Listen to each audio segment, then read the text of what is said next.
মাদ্রাসার মাধ্যমে ইলমে দ্বীনের এই নুরানি পরিবেশে আসবার তৌফিক দান করেছেন, এর কদর যে কি, এর সম্মান যে কি, যখন এই প্রতিষ্ঠান থেকে বেরিয়ে আপনারা বহির্বিশ্বে যাবেন, আশেপাশের এলাকায় যাবেন,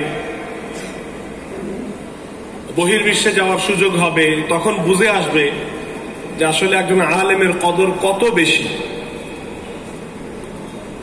যেহেতু মিশকাতের ভাইদেরকে কেন্দ্র করে আজকের এই আয়োজন, আর 1 বছর পরে তারা প্রচলিত আলেমে দ্বীন হবেন, যদিও এরপরে আরো অনেক পড়াশোনা, আরো অনেক বিস্তর পড়াশোনার ময়দান তাদের পাড়ি দিতে হবে। 2001-2 সালে আমি দারুল হাদিসের প্রথাগত গণ্ডি বাংলাদেশে পেরিয়েছি। 20 বছর হয়ে গেছে প্রায়। এখনো আমি নিজেকে ছাত্র বলতে লজ্জা বোধ করি না। আল্লাহ তাআলার শুকরগুজারি করি যে আল্লাহ তাআলা আমার মধ্যে এই মানসিকতা দিয়েছেন যে আমি এখনো নিজেকে ছাত্র বলতে ভালোবাসি। আমি ছাত্র, আমি এখনো শিখছি।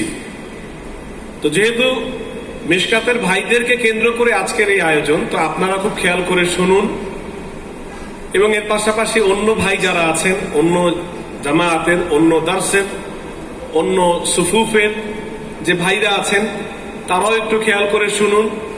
আমি আসলে মূলত কথাগুলো না মিশকাতের ভাইদেরকে, না অন্য সুফুফের ভাইদেরকে, বরং মূলত আমার নিজের জন্য বলছি এবং আপনাদের জন্যও বলছি।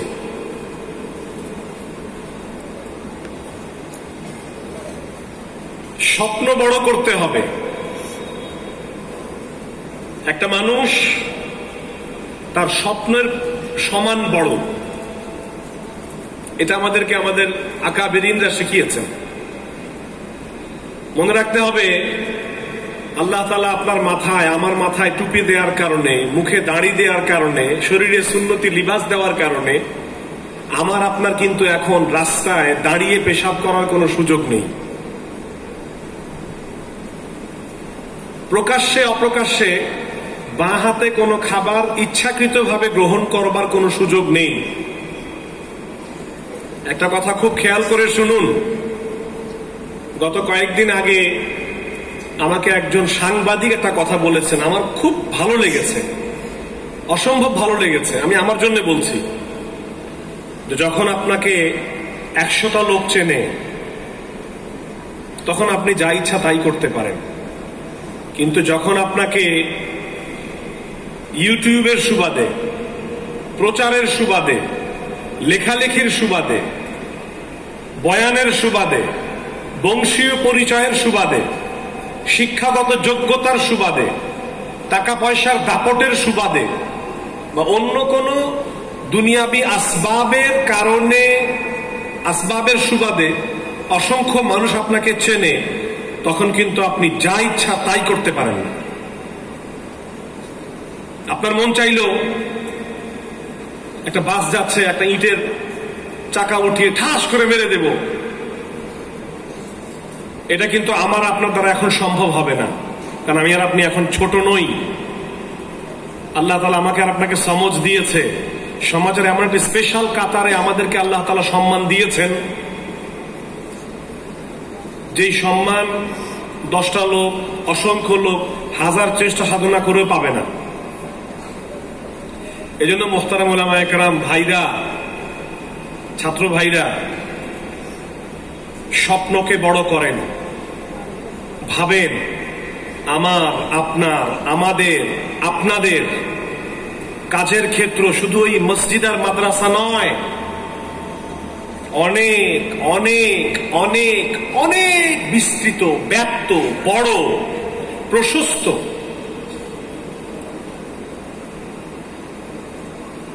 যত বেশি আমি আর আপনি স্বপ্ন দেখব, যত বেশি আমি আর আপনি আমাদের কল্পনা শক্তিটাকে ছেড়ে দেব, আমি কি হতে চাই যত বেশি ভাবব, এবং স্বপ্নের প্রশস্ততা, ওয়াইডনেস যত বেশি হবে, আল্লাহ তাআলা ঠিক ততই বড় করবেন। উদাহরণস্বরূপ বলি, মাদানীনগর মাদ্রাসার মাওলানা মুফতি নূর মোহাম্মদ সাহাব দামাত বারাকাতুহুম, আমাদেরকে, আমরা যখন নাহবে মীর পড়ি, হুজুর আমাদেরকে তাহরিরে আরবি পড়াতেন। তিনি আমাদেরকে বলতেন, যদি তুমি পুরো দুনিয়ার জন্য সবচাইতে বড় একজন আলেমে দ্বীন হবে বলে ভাবো, তাহলে তুমি পৃথিবীর 6টা মহাদেশের মধ্যে কমপক্ষে এশিয়া মহাদেশের জন্য সবচাইতে বড় আলেমে দ্বীন হতে পারবে। যদি তুমি এশিয়া মহাদেশের জন্য সবচাইতে বড় আলেমে দ্বীন হবে বলে কল্পনা করো, ভাবো, লক্ষ্য স্থির করো, তাহলে তুমি আর কিছু হোক বা না হোক, ভারত, পাকিস্তান, বাংলাদেশ, আফগানিস্তান, মালদ্বীপ, Sri Lanka, Nepal, Bhutan, SAARC, south Asian যে দেশগুলো রয়েছে, দক্ষিণ এশিয়ার যেই দেশ, এই দেশগুলোর মধ্যে কমপক্ষে সবচেয়ে বড় আলেম হতে পারবে। যদি তুমি ভাবো যে না, এশিয়া না, আমি সার্কের মধ্যে সবচাইতে বড় আলেমে দ্বীন হব, তাহলে তুমি সার্কের মধ্যে না হতে পারো, কমপক্ষে ভারত, পাকিস্তান, বাংলাদেশ, এই 3টা দেশের মধ্যে বড় আলেম হবে। যদি তুমি এই 3 দেশের মধ্যে সবচেয়ে বড় আলেম হবে বলে ভাবো, তাহলে তুমি আর কিছু হতে পারো বা না পারো, বাংলাদেশের মধ্যে সবচেয়ে বড় আলেম হতে পারবে। যদি তুমি বাংলাদেশের মধ্যে সবচেয়ে বড় আলেম হওয়ার জন্য চিন্তা করো, তাহলে তোমার জেলা, মনে করো কুমিল্লা, মনে করো তুমি চট্টগ্রাম বিভাগের একটি জেলার অধিবাসী, বিভাগস্থ একটি জেলার অধিবাসী, তুমি কুমিল্লা জেলার মধ্যে সবচাইতে বড়, চট্টগ্রাম বিভাগের মধ্যে সবচাইতে বড় আলেম হবে। যদি তুমি চট্টগ্রাম বিভাগের একজন বড় আলেম হবে এটা চিন্তা করো, তাহলে কুমিল্লার জন্য হবে। এভাবে আস্তে আস্তে আস্তে গ্রাম, আস্তে আস্তে আস্তে প্রথমে জেলা, এরপরে থানা, এরপরে ইউনিয়ন, এরপরে গ্রাম, এরপরে বাড়ি, কয়েকটা বাড়ি। মোহতারাম উলামায়ে কেরাম, তৈরি হতে হবে আমাকে, আমাদেরকে। যদি স্বপ্ন বড় দেখতে হয়, ডায়েরি লেখা শুরু করুন, নিজের লক্ষ্য স্থির করুন, নিজের লক্ষ্য স্থির করুন, নিজের দুর্বলতাগুলোকে নিজে চিহ্নিত করুন। আমি আমার জন্য বলছি, এখন থেকে আমরা আমাদের নিজেদের দুর্বলতাগুলোকে চিহ্নিত করি। আমি শুদ্ধ বাংলা বলতে পারি না, আমাকে শুদ্ধ বাংলা শিখতে হবে। আমার হাতের লেখা সুন্দর না, আমার হাতের লেখা সুন্দর করতে হবে। আমার খাবার সুন্দর না, আমার খাবার সুন্দর করতে হবে। আমার কথা সুন্দর না, আমার কথা সুন্দর করতে হবে। আমার চলাফেরা ভালো না, আমার চলাফেরা ভালো করতে হবে। আল্লাহ তাআলা আমাকে আলেমে দ্বীন বানিয়েছেন। সুন্নত আমার জন্য একটি অপরিহার্য বিষয়। এখন থেকে সুন্নত গুলোকে খুঁজে খুঁজে বের করি। ইস্তেঞ্জার সুন্নত, বাঁ পায়ে প্রবেশ করতে হয়, বিড়বিড় করে দোয়া পড়ে বাঁ পায়ে প্রবেশ করতে হয়, বাঁ পা দিয়ে পড়তে হয় না। তাহলে ওই জায়গাটা খোলা, ইস্তেঞ্জাখানা খোলা রইল, সেখানে দোয়া পড়লাম, দোয়ার এহানত অসম্মান হলো। হ্যাঁ, পায়খানার কমোড আর গোসলখানার মেঝে দুটোই একসাথে লাগানো, আর পায়খানা আর গোসলখানার মাঝখানে একটা হাএল, একটা পর্দা আছে, একটা পার্টিশন আছে, তাই সেটা একটা কাপড়ের পর্দা দিয়েই হোক না কেন, তো সেখানে আমি ওযুর দোয়া বিসমিল্লাহ পড়তে পারবো। কেন? আমার সামনে ইস্তেঞ্জাখানা দৃষ্টিগোচর হচ্ছে না। সেখান থেকে আমি যখন ইস্তেঞ্জাখানায় প্রবেশ করব, গোসলখানায় বিড়বিড় করে দোয়া পড়ে বাঁ পায়ে প্রবেশ করব। মুহাম্মদ সাল্লাল্লাহু আলাইহি ওয়াসাল্লাম আপনারা আমার চেয়ে ভালো জানেন মাসাইল, ভালো জানেন মাসাইল। তারপরেও বলছি, অনেক বাইরের মানুষও এসেছেন, অভিভাবকরা এসেছেন, তারাও শুনুক। শরীয়ত শিখিয়েছে ইস্তেঞ্জাখানার মধ্যে ওই পরিমাণ কাপড় তোলার জন্য যেই পরিমাণ কাপড় মূলত তোলা প্রয়োজন হয়, পরিপূর্ণ কাপড় তুলতে মানা করা হয়েছে। ইস্তেঞ্জা মুফতি তাকি উসমানী সাহেব দামাত বরকাতুহু শিখিয়েছেন যে ইস্তেঞ্জাখানার মধ্যে মানুষ যখন তার বাঁ হাত ব্যবহার করে, বাঁ হাতটাকে আগে ভালো করে ধুয়ে নেবে, হাত যেন শুকনো না থাকে। বাথরুমে বসে আগে সে পানি ছেড়ে দেবে, ফ্ল্যাশ করবে, এক বর্তা পানি ঢেলে দেবে, যাতে তার বাথরুমের ময়লাটা খুব সহজে চলে যায়, আটকে না থাকে। টিস্যু ইস্তেমাল করবে, 3 বার বলা হয়েছে সুন্নত, 3 বার ব্যবহার করব, কিন্তু এর পরেও যদি প্রয়োজন হয়, আবু হানিফা রাহমাতুল্লাহ আলাইহি শেখাচ্ছেন ইনকা, যদি কথার কথা পানি পাওয়া যাচ্ছে না, পরিপূর্ণ পরিষ্কার হতে হলে পানি ছাড়া টিস্যুর বিকল্প নেই, তাহলে যতক্ষণ পর্যন্ত এই কথা স্পষ্ট না হবে, এই মানসিকতা তৈরি না হবে যে আমার শরীরে আর কোনো ময়লা নেই উল্লেখিত জায়গায়, ততক্ষণ পর্যন্ত টিস্যু ব্যবহার করার অনুমতি রয়েছে। ঠিক তেমনি ইসতিঞ্জা থেকে বেরিয়েছি, দোয়া পড়ে বের হব। খাবার খেতে বসানো হয়েছে আমাকে, আমার খাবার যেন 10টা মানুষের চেয়ে আলাদা হয়। বিভিন্ন মানুষ জিভ বের করে খায়, জিভ বের করে খায়, মনে হয় সাপ খাচ্ছে, এভাবে খায়। আমি জিভ বের করে খাবো না, চপ চপ চপ চপ করে খায়, ভাত খাচ্ছে, শব্দ করব না। জি, ডান হাতে ভাত মাখাবো, আমার হাতের তালুর মধ্যে ভাত আসবে না। আঙ্গুলের প্রথম 2 কর সর্বোচ্চ পেরোবে আমার ভাতের এবং তরকারির ঝোলের দাগ, এর বেশি না। আঙ্গুল চাটতে হলে শব্দ করে চাটবো না। একসাথে খেতে বসেছি, যেই সুন্নতের আমলগুলো আছে সবই তো আমাদেরকে শিখিয়ে দেওয়া হয়েছে। এগুলোকে ফিট করা, শেখা, কাউকে বসানো, ভাই দেখেন তোমার খাবারটা ঠিক আছে কিনা, বন্ধুদেরকে বসানো, দেখো আমি ঠিক মতো খেতে পারছি কিনা, খাবারের গুঁড়োগুলো দস্তরখানে পড়ে যাচ্ছে কিনা। জি, এগুলো শেখা। হাত ধুয়ে খেতে বসা, আজে বাজে কথা বলে খাবারের পরিবেশকে বিষাদময় বা দোষযুক্ত না করা, খাবারের দোষ না ধরা, এই বিষয়গুলো। শকর এবং সবরের সঙ্গে খাওয়া, অপরের জন্য খাবার এগিয়ে দেয়া। আমার নিজের খাবার আগে শেষ হয়ে গেছে, আর যিনি আমার সঙ্গে বসেছেন তার খাবার শেষ হয়ে ধীরে ধীরে খাচ্ছেন, তার জন্য বসে থাকা, এটাও সৌজন্যতা, এটাও সৌজন্যতা, এটাও আখলাক। খাবার খাওয়া শেষ, দস্তরখান তুলবো না, আগে আগে হাঁড়ি পাতিল, আগে গামলা, ডালের গামলা, ভাতের গামলা, তরকারির বাটি, বোন প্লেট, এগুলো সব ধীরে ধীরে উঠবে, প্লেট উঠবে, সবার শেষে দস্তরখান উঠবে। এগুলো শেখা, এগুলো শেখা। ভাত খাওয়া হয়েছে, মাদ্রাসায় নিয়ম করে দেওয়া হয়েছে হাত ধুয়ে, সাবান দিয়ে হাত ধুয়ে উঠতে হবে। অলসতা লাগছে না, হাতে তেল চর্বি লেগে আছে, সাবান দিয়ে হাত ধুবো আমি। খাবার দাবার শেষ, ঘুমের কার্যক্রম, বিছানাটাকে ঝাড়বো। সন্দীপ বিশ্বাস হুজুর রহমতুল্লাহ আলাইহি বলতেন, যার মাদ্রাসায় পড়েছি, ও মিয়া, কুকুরও হের বাড়িতে বইলে হেতে লেজ গান দি জাগা গানা কেন লারি সারি দিব হয়।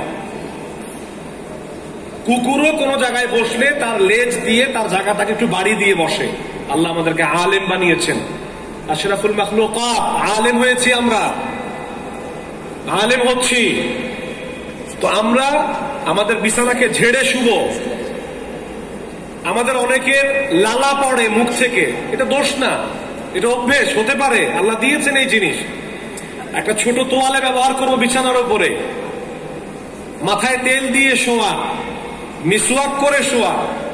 রাসূল সাল্লাল্লাহু আলাইহি ওয়াসাল্লামের সিরাত এবং শামাইল যখন আপনারা পড়বেন, পড়েছেন আপনারা, হুজুর আলাইহিস সালাতু ওয়াস সালাম মিসওয়াকের ব্যাপারে অসম্ভব মুদাওয়ামাতের সঙ্গে আমল করতেন, ধারাবাহিকতার সঙ্গে আমল করতেন। ঘরে প্রবেশ করেছেন, মিসওয়াক করছেন, ঘর থেকে বেরিয়েছেন, মিসওয়াক করছেন, তাকরীর করবেন, মিসওয়াক করছেন, তাকরীর শেষ বেরিয়েছেন, মিসওয়াক করছেন। কেন? আমাদেরকে শিক্ষা দেয়া হচ্ছে মুখগহ্বর পরিষ্কার করো। যখন তুমি কথা বলবে, তোমার থুথু যেন আরেকজনের চেহারায় গিয়ে ছিটকে না পড়ে। তোমার মুখের ভেতরে লুকানো পাথর, যা দাঁত না মাজার কারণে, খেলাল না করার কারণে হয়েছে, এর দুর্গন্ধে যেন আরেকজনের কষ্ট না হয়। এই জন্য পেঁয়াজ রসুন দুর্গন্ধযুক্ত খাবার হিসেবে আখ্যা দেওয়া হয়েছে। মসজিদে ফেরেশতারা এই জন্য এই দুর্গন্ধযুক্ত খাবারের কারণে, সবজি মশলার কারণে আসেন না। এগুলো শেখানো হয়েছে আমাদেরকে। আর কোথায় শেখানো হয়েছে? কোন শিক্ষায় শেখানো হয়েছে? ঠিক তেমনি নামাজ, নামাজের মধ্যে আমাদের আচরণ কেমন হবে? ওযুর সময় প্রত্যেকটা রুকুনকে ভালো করে ডোলে ডোলে আদায় করা। হাত ধুচ্ছি, তাড়াহুড়ো করে না, ধীরে ধীরে হাত ধুচ্ছি। চেহারা যখন ধুচ্ছি, আল্লাহুম্মা বাইয়িদ ওয়াজহি ইয়ামা তাবিয়াদু উজুহু আউলিয়াইক, এটা পড়ছি আমি, সুন্দর করে খেলাল করছি। নুরুল ইজার মাসালা আপনারা আমার চেয়ে ভালো জানেন যে যরবুল মা আলাল ওয়াজহি, পানি চেহারার মধ্যে জোরে মারা এটাও মাকরুহ, ইসলাম শিখিয়েছে, অপছন্দনীয়। এজন্য পানি নিয়ে কপালের এই পাশ থেকে কপালের উপর থেকে ধীরে ধীরে ছেড়ে দেওয়া, পানিটা গড়িয়ে পড়বে আর আমরা ডোলে ডোলে পানি পৌঁছাবো। এগুলা তারিকা, এগুলা সুন্নাত, আমার আপনার সুন্নত না, রাসূল সাল্লাল্লাহু আলাইহি ওয়াসাল্লামের সুন্নত। বদনা দিয়ে উঁচু করা, নামাজে যাচ্ছি একটু আতর লাগিয়ে যাই, পাগড়ি তো মাশাআল্লাহ এই মাদ্রাসা ছাত্রদের খুব বড় একটা গুণ। এর জন্য আল্লাহ তাআলা আল্লামা ওবায়দুল্লাহ সাহেবের কবরকে নূর দিয়ে ভরে দেন। বড় চমৎকার এক তারবিয়তের বিষয় তিনি চালু করে দিয়ে গেছেন, পাগড়ি পরা। তো পাগড়ি পরলেন, পাগড়িটাও সুন্দর করে পড়তে হবে। সন্দীপে বিশ্বাস হুজুর রহমতুল্লাহ আলাই, আমার মনে আছে আমরা ছাত্র 2001 সালে আব্দুল মান্নান ভূঁইয়া, তখনকার সময় স্থানীয় সরকার পল্লী উন্নয়ন মন্ত্রী, এলজিআরডি মন্ত্রী, লোকাল গভর্নমেন্ট রুরাল ডেভেলপমেন্ট মন্ত্রী, তিনি আসবেন। সন্দীপে বিশ্বাস হুজুর পাগড়ি পরলেন, আমার মনে আছে 20 মিনিট লাগিয়ে। কি একটা পাগড়ি পিনবো, পেছান দিলেই তো হয়। আমি আয়না ধরলাম, আয়না তেড়া হয়ে গেছে। আয়না এমনি ধরে না, ভালো করে দাও, ধমকের উপর ধমক। কি রে পাগড়ি বার কি এরকম করে কেন? পাগড়িটা একবার বাঁধলেন, দেখলেন না হন, আবার বাঁধলেন, হয় না, 3-4 বার বেঁধে একদম রাজপুত্রের মতো, বাদশার মতো করে বাঁধলেন। দেখলে যেন মানুষ ভয় পেয়ে যায়। ভালো করে পাগড়ি বেঁধে আতর লাগালেন, কাপড়ের মধ্যে কোনো স্ত্রীর দাগ নেই, সাফ সুতরা। লুঙ্গিটা বেঁধেছেন একদম সুন্দর করে, কেউ কোনাকুনি দেখলে মনে হবে লুঙ্গিটা পুরো সোজা। আরে বাপরে বাপ, এমন করে কাপড় চোপড় পরে এরপরে তিনি তার কিতাবের মোতালার জায়গায় বসেছেন। আব্দুল মান্নান ভূঁইয়া এসেছেন, মেহমানকে ইস্তেকবাল করা সুন্নাত। আব্দুল মান্নান ভূঁইয়া এসে পাঞ্জাবি পায়জামা পরে এসছেন। হুজুরকে দেখার পরে হুজুর, ও আব্দুল মান্নান আইসে না, ও আচ্ছা, হুজুর উঠছেন, উনি দৌড়ে এসেছেন, হুজুর আপনি বসেন। উনি দৌড়ে এসছেন। তো পাগড়িটাও সুন্দর করে পড়তে হবে, এরও একটা হক আছে, এটাও সুন্নাত। নামাজে দাঁড়িয়েছি, মুরাকাবা করে নেই। হযরত জীবন ইলিয়াস সাহেব রহমতুল্লাহ আলাইহি বলতেন যে কোন ব্যক্তি যদি তার নামাজের প্রত্যেকটা রুকুনের মধ্যে আল্লাহু সামিউ, আল্লাহু বাসীর, আল্লাহু আলিম, আমি যা পড়ছি আল্লাহ শুনছেন, নামাজে দাঁড়িয়ে আমি যা করছি আল্লাহ জানেন, আর ঠিক তেমনি নামাজের মধ্যে আমি যা করছি তা আল্লাহ দেখছেন, এটা যদি কেউ মনে মনে প্রত্যেকটা রুকুনের মধ্যে অনুভূতিটা আনে, তাকে নামাজের মধ্যে জান এবং মনোযোগ দিয়ে দেওয়া হবে। বড়দের কথা আমি নকল করছি। ঠিক তেমনি নিজের একটা আমল তৈরি করা, যে আমি প্রত্যেকদিন একটা আমল করব, এই আমলটা আমার সবসময় থাকবে।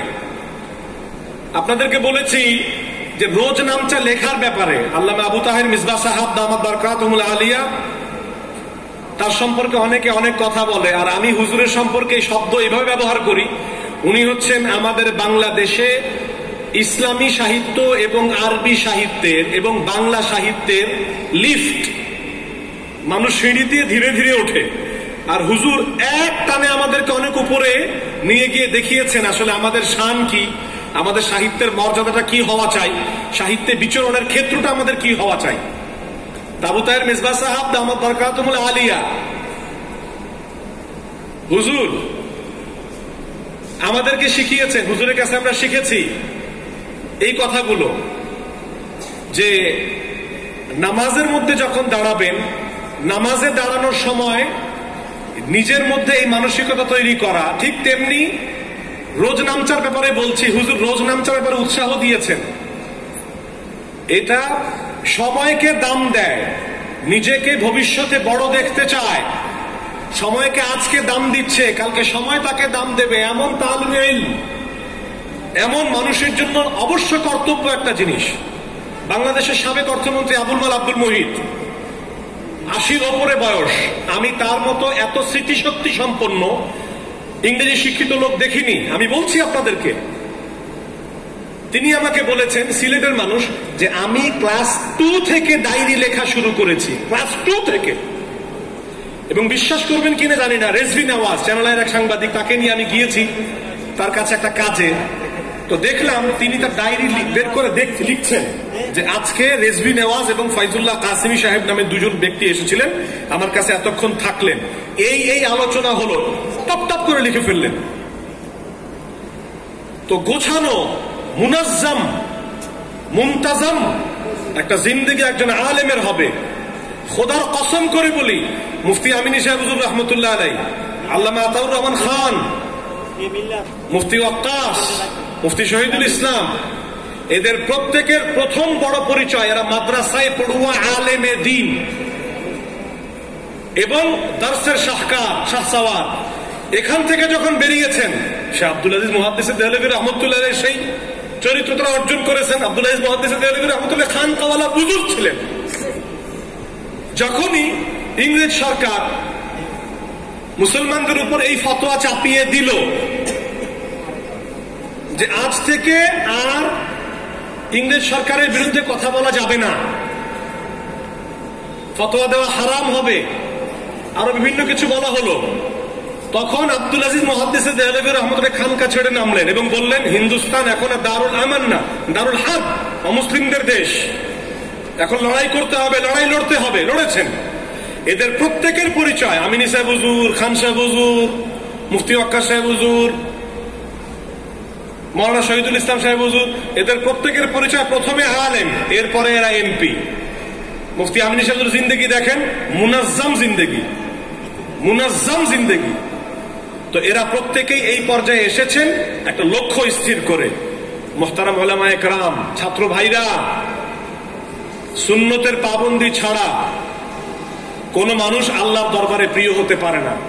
ওয়া মিনাল লাইলি ফাতাহাজ্জাদ বিহি নাফিলাতান লাক আসা আন ইয়াবআসাকা রাব্বুকা মাকামান মাহমুদা। নবী, আপনি তাহাজ্জুদ পড়ুন রাতের বেলায়, আপনাকে প্রশংসিত স্থানে আপনার রব পৌঁছে দেবেন। ভাবার্থ এই, যাই করেন আল্লাহর সঙ্গে সম্পর্ক স্থাপন করার চেষ্টা করি। আসুন, রাতের বেলা 2 রাকাত 4 রাকাত পড়লে কিছু হবে না। কি চমৎকার করে আকবর ইলাহাবাদী বলেছেন, মান উসি সে जो देता है खुशी से और कहता नहीं किसी से। এই তাহাজ্জুদে ওঠো, কাঁদো এবং চাও ওই আল্লাহর কাছে, जो देता है खुशी से, যিনি তোমার শোনার পরে তোমাকে দেন খুশি হয়ে, और कहता नहीं किसी से, এবং দেওয়ার পরে গিয়ে বলে না, শুনেন হ্যাঁ আমার কাছে এটা চাইছিল, বুঝছেন, এটা দিয়ে লাইছি, এটা বলে না। তোমার চাওয়াটাকে তিনি লুকিয়ে রাখেন। আল্লাহ মাহমুদুর হাসান সাহেব আমাকে বলেছেন, তাহাজ্জুদে নিজের চোখের পানিকে আল্লাহর কাছে কবুল করিয়ে নেওয়ার জন্য পুঁজি হিসেবে খরচ করো, দুনিয়াতে তোমার কোনো কিছুর অভাব হবে না। আর হযরত শেখুল ইসলাম মাদানী রহমতুল্লাহ আলাইহি বলতেন, তাহাজ্জুদ ছাড়া বুজুর্গ নাই, মুতালা ছাড়া আলেম নাই, তাহাজ্জুদ ছাড়া বুজুর্গ